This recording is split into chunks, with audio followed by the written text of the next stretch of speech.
The Basi of this year, the first one, which means from 1965, we're going to start and hopefully finish chapter Zion, seventh chapter, and that'll be a wrap. We're then going to hopefully today start the one from 1985, which is a seriously deep operation. And I'm kind of excited to get it in there, but afraid as well. You should be all afraid.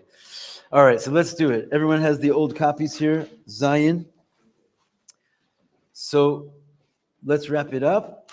Basically, the last thing we said was that if you remember, you are kel mistater, you are a God that is hiding or that hides. And we said in there is kind of like a combination of three different levels, which are all really one. Ata is Hashem, who is simultaneously what we call the Yecholes. He has the ability to shine or not shine, right? And we said that comes out and expresses itself in two different ways. In the stage of Kale, which is essentially infinite chesed. Kale refers to chesed, which is the idea of shining, which we said is the Or Ein Sof that's lamata mata, right? A light that shines infinitely no matter what world you'll be in. You can still, the Or Ein Sof can get there and can be infinite even in that place, and nothing can stand in its way. So that's like the wonder of the Or Ein Sof that is unstoppable in its state of Giloi. And then mistater, you are a God who hides, is the other opportunity, the ability that Hashem has, which is the ability to not shine. And when that ability to not shine comes out, it turns into the hiding God, which is nothing other than actually the Or Ein Sof, which is Lamai Lamai Ladin Kate. It's also a revelation of God, but it's just a revelation of God who's going infinitely higher into himself and therefore creates further and further states of concealment to the point that it can create a concealment even of Paro Melech Mitzrayim, something totally independent, but all it is really is the revelation of the Or Ein Sof that's Lamai Lamaila. And at the end of the day, all of that is Ata, which means that you are both of these things and they're both happening in the same place. It's just whether you're able to perceive them both or not. The Yecholes. Yechol. Yes, exactly. And finally, chapter 7. This is what we talked about in the beginning of the Mimer, called the treasure house that you empty out in order to win the war. What is the treasure house? This light, this lamai lamai adin kates, right? Which means Hashem is not willing only to give out and reveal the light, which is lamata mata, which is this gilu, which is pretty good in its own right, but it's not called the otzar, which is the revelation of the light, which is going down, the Or Ein Sof that's lamata mata. But we even are willing to wastefully spend out the otzros, the real treasure house, which is the inyan shel otzar shu behelam. Just like a treasure house, he's explaining to you why this is called the treasure house, because the treasure house is that which you never see. It represents the hidden, the concealed aspects of Hashem that are beyond revelation. And even that he's willing to empty out to win the war. And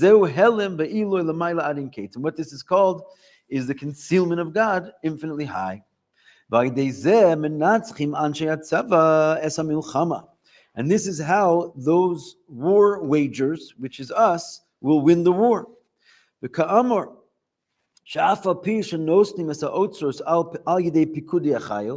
And as he said in the beginning of the Mimer, that even though these treasure houses are originally given to the generals, which in this case would be the Rebbeim, right, the masters of the universe, basically who are in charge of Hashem's army, they're the ones that the treasures are bestowed upon.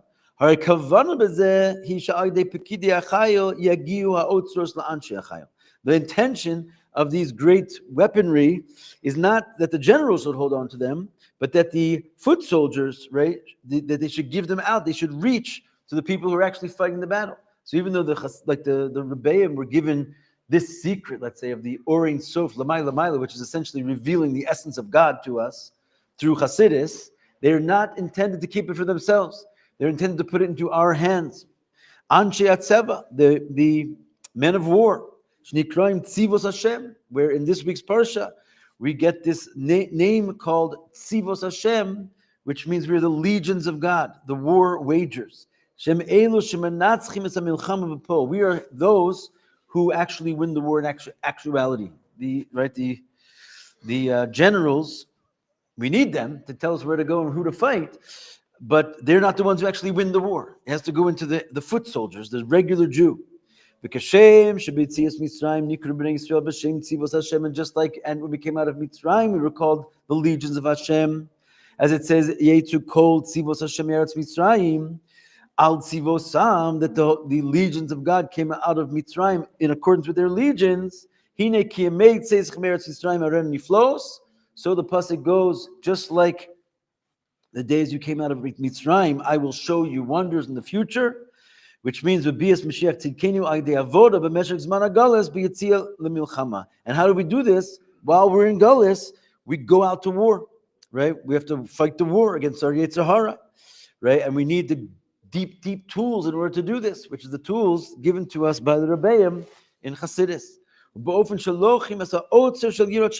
There's another thing called the Otsar, right? Which is like the depth core of your very being, which is also delivered to you by the generals, which is what we call the Otsar Shel Yirat Shamayim, right? The treasure house of God-fearingness, which is essentially sort of one and the same as what we've been talking about. In order to get to that point where you're able to win this war, you have to be fearing God before all things and therefore conquer. That through your treasure house inside of fear of God, this is sort of what opens up Hashem to give you His treasure house, these great revelations even of the level, they don't look like revelations, they look like the opposite of revelation because it's really the essence, the unseen, the treasure house from above. We win the war. Bnei Yisrael yotzim biyad ramah, as we will see soon in the Parsha, that next week's Parsha, but that the Jewish people go out with an upstretched hand, and that's that. End of the Mimer 1. You took my book? All right, let me take the book back. But we have just printed 8 copies of this Mimer, so if someone can be so kind as to grab those. Yeah, 2 of them I gave you already, and the rest of them are sitting in the photocopy machine right there. Okay, so what Mimer are we learning now? This is the Mimer from the second time around that the Rebbe taught the whole Basi Lagani series, right? So this was in 1985. Basically, after he got to 1970, right, when he finished 20 chapters, he started from the beginning again. 1971 would have been chapter 1, where he started again. By the time he gets to 1985, he's on chapter 15, which is the year that we are also in, the 4th time through, right? So we're now going to read the second mimer based on chapter 15 from the original mimer from the Frierdiker Rebbe. Follow along. They're all in packets. So take like 8 at like however many pieces at a time. Yeah, like in other words, if you'll see there, it's just it's like one after the next. So just page, finish, give it over. L'chaim. All right. So here we go. With no further ado, you may have heard this one before.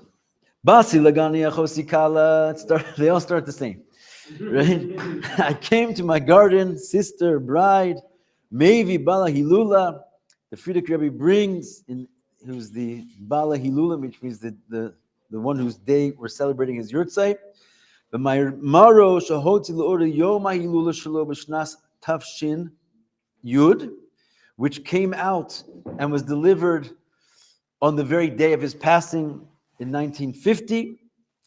Right, he brings Maimer Midrash Rabbah Mkomo, and he brings the Maimer of the Midrash, the statement of the Midrash Rabbah on this pasuk Basi Lagani, where he says Lagani Laganuni. The Midrash says, don't read it. It doesn't say Gan, but Gani, and therefore we're going to read it with a little twist. Ganuni. What does Ganuni mean? Bridal chamber, the chuppah. L'makam sha'ikari b'techila. I've come to my chuppah. I've returned to earth, basically, which is talking about in the days of the Mishkan, right? He's talking about I returned, the place where I originally was, in the beginning of creation, which is basically Hashem's marriage canopy, where He originally married the world. And this pasuk from Shlomo HaMelech is talking about Him returning there. The Iker Shechina b'tachtoni ma'isa, because the Shechina began on earth in the beginning. Through the negative deeds. Also, we know the story that the Shekhinah went up and was mistalik all the way up to the seventh heaven. And then 7 tzaddikim stood. And their good deeds brought the Shekhinah back the other direction, starting to go down from 7 all the way to the earth. Until Moshe came, who was the 7th of these tzaddikim, and all 7 are beloved, and he brought it back to the earth. Now he says in the parentheses here, Hainu the Av Shemoshe Pal Horedes HaShechina Merakia Ha'alef La'aretz. Now, even though Moshe seemingly just did the final job of bringing it from the first heaven to the earth, the Midrash says basically that he brought it from the heavens, so to speak, to the earth. Because even though he only brought it from one heaven to the earth, it speaks about him as bringing it from the heavens to the earth. Right? Which makes sense, because even though he only brought it like sort of one more stage, he actually changed the situation from being a heavenly descent to an earthly descent. So Moshe was the one who basically stopped it from being in heaven altogether and brought it to the earth. And this is generally what all these 7 tzaddikim did, is now becomes the avod of all tzaddikim for all time, which is, as the pasuk says, tzaddikim yishu aretz v'yishkenu la'ad aleha. As we learned this verse a few times already, it says tzaddikim inherit the earth, v'yishkenu lashon shechina la'ad aleha, which means they basically rest on the earth through the shechina, this level called ad, right? Which we talked about in the Marim before, called shochein ad maram v'kadosh. This level which Hashem shochein, also lashon shechina ad, also comes, as the Alter Rebbe points out, that it's in of Mishkan Edus, right? That Ad comes also from this testimony that in the Mishkan was this testimony, which is like, in other words, you can see Hashem in this world. So the purpose of the tzaddikim and their function is to bring the Shekhinah down to the earth, just like Moshe did. And reality is, it's not only tzaddikim in this sort of Tanya sense of the word that are busy with this, but every single Jew, kulam tzaddikim. Every single Jew is called a tzaddik at this level. And therefore, really the whole purpose of life is to be like these tzaddikim, that you're making Hashem dwell in this earth. Hulam shich es ha-shechina, to draw down the shechina.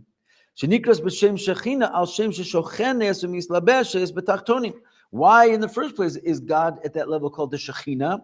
Because the word shechina comes from like the word like neighbor, right? To dwell. And like a shochein. And mislabeshes means to encloak down in the tachtonim. We call God the Shekhinah when we're describing him as someone who wants to be our neighbor. That he basically wants to join us in this world. That's the whole idea, therefore, of tzaddikim, of the work of Jews, is we want to dafka connect with the God as he's called Shekhinah, because we want to have him be neighboring with us in this world and encloak himself into physicality. Kadisa b'Tanya, as it says in Tanya. And we want to do this, lamata ba'aretz, right, as it says in the pasuk, v'yishknu la'ad aleha. You're not just bringing it from heaven to heaven. That's maybe good for some others, but we want to bring it from heaven to earth, and that's why it says v'yishknu la'ad. They bring that they shochein, this level called ad aleha, which means onto the earth. If you don't get it into the earthliness, you haven't done your job. Which, fortunately for us, since we're in the earth, that's where we're bringing it.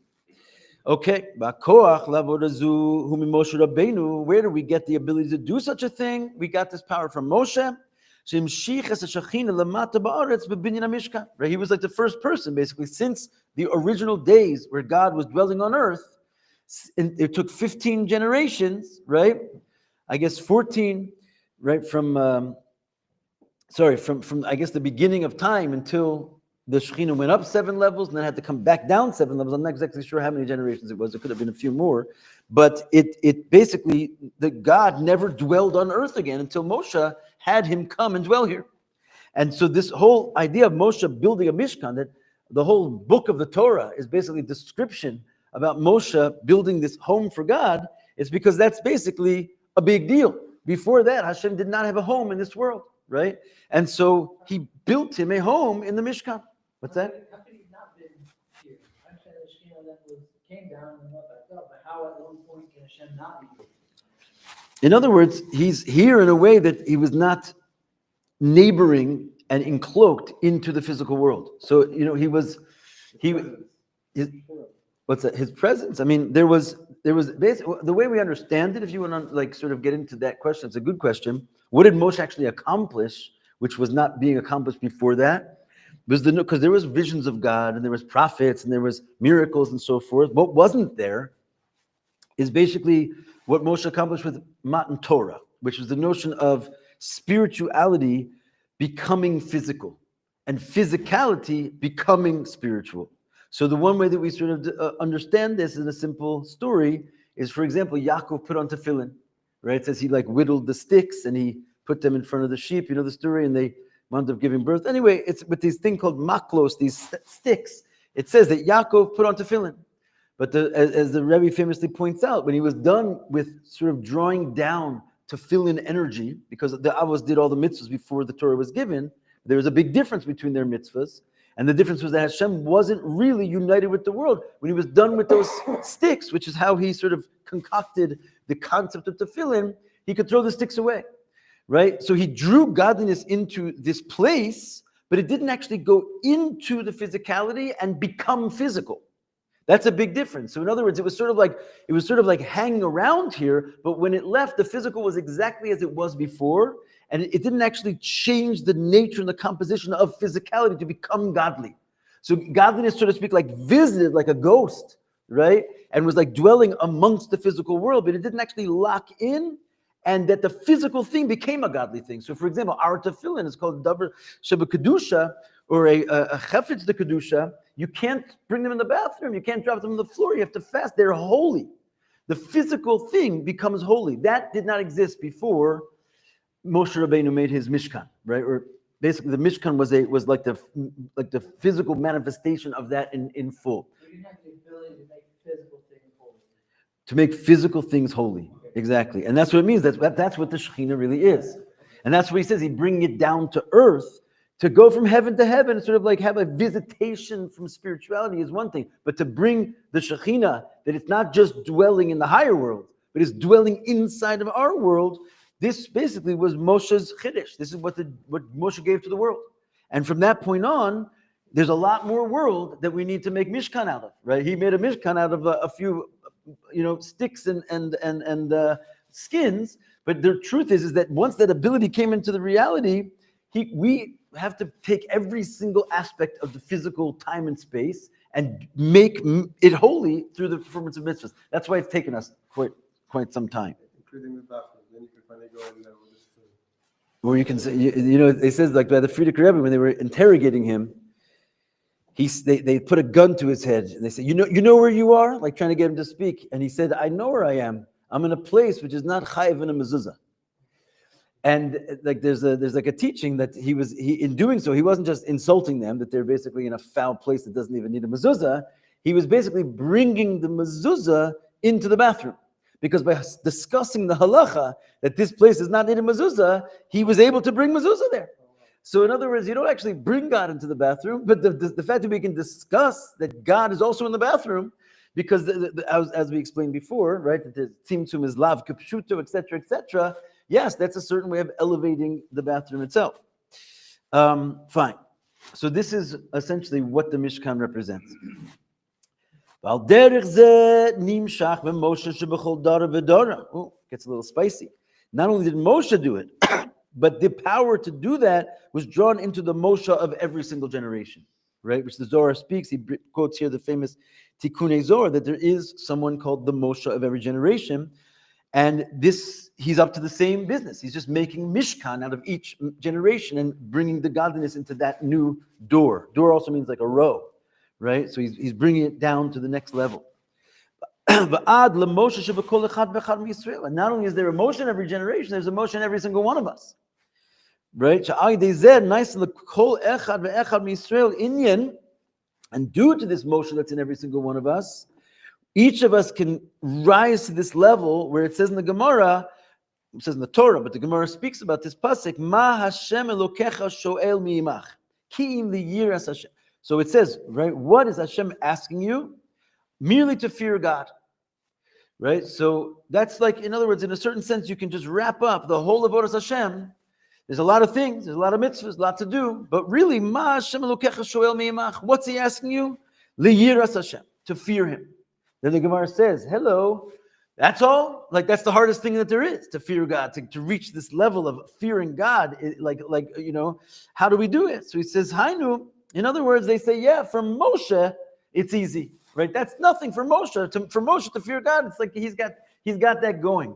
But what about the rest of us? So he's saying, good news, you have a little bit of Moshe inside of you. Right? Sheyira, he milsa zutrasi, it says that for Moshe, Yira is a little tiny thing. It's a little detail. He's got that. So inside of every one of us, Baruch Hashem, there's not just a Moshe, there's not just a Moshe in every generation. There's literally a piece of Moshe in every side, inside of every one of us. What did we just finish the last mimer with? Saying that you have this Otsar Shel Yirat Shamayim. Otsar means a hidden treasure.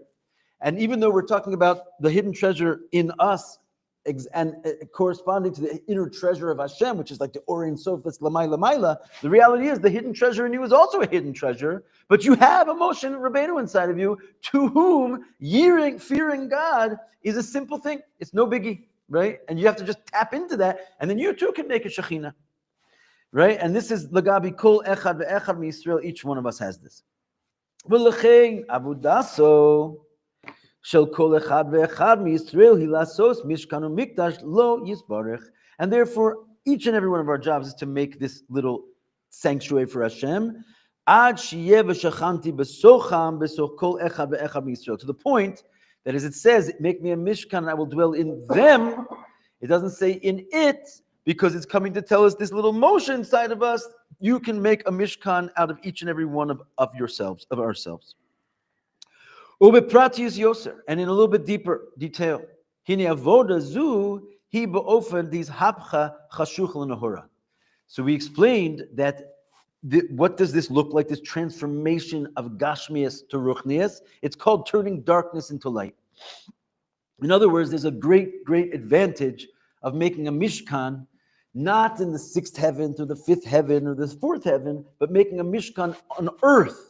Has a standalone quality that none of the other levels of Mishkan have, which is that you could actually turn darkness into light. Oh, because we have the cornered the market on darkness. And therefore, when we make Hashem dwell here, we can make darkness into light. And this is really the union of the Mishkan. Its function is hafichas hachoshech sheba'olam la'or. It's transforming the darkness of this world to light. And don't think you necessarily have to go running around looking for darkness, because fortunately, you're covered in darkness. Everything about us is darkness because the Gashmias world itself is a dark place. So anytime you have a machshava tova, you're essentially turning the darkness into light. And this, of course, is indicated in the Mishkan itself, because where do we see that the concept of making a Mishkan is to turn darkness into light? Besides the fact that we're turning physical into spiritual, the beams of the Mishkan are made out of crushim, as we spoke about in the morning class. What's the end of the keresh, right? Is that you take this level called sheker, which is the word false, sheker, and you just change the combinations, and in the very same letters of sheker, we said in the morning class, that the reish and the kuf, they come from the sitra bisha. They're mamish evil in their nature, but if you just change their combination, you can turn them into beams of the Mishkan. You turn literally darkness into light. The olam humalashin helam behester, right? And you change the sheker of the olam coming from the word concealment, and this is what's called alma de shikra, this world which comes from the word helam. is also an Indian of sheker because it's lying to you, it's telling you there's something else. There's gashmias, there's darkness, but through the avoda, you can change this very sheker, this very world, into a beam of the Mishkan. Liot crushing the Mishkan, lasos bo Mishkan lo yisbarach, in order to make a dwelling place for Hashem. Obviously, I'm speaking kind of quickly. I'm reviewing. Every time the Rebbe gives this mimer over, he sort of gives a review of the whole mimer. So you may have heard this one before, but it's always good to hear it again. And we'll start tomorrow a little deeper in. Izrat Hashem. Crushing is the beams. We're in the second mimer. Where have you been? I didn't hear you, but that's talking to Rabbi Rome. I hope it was Rome Hamailos, because that's what we're dealing with here. Lamaila Maila Adin Kates.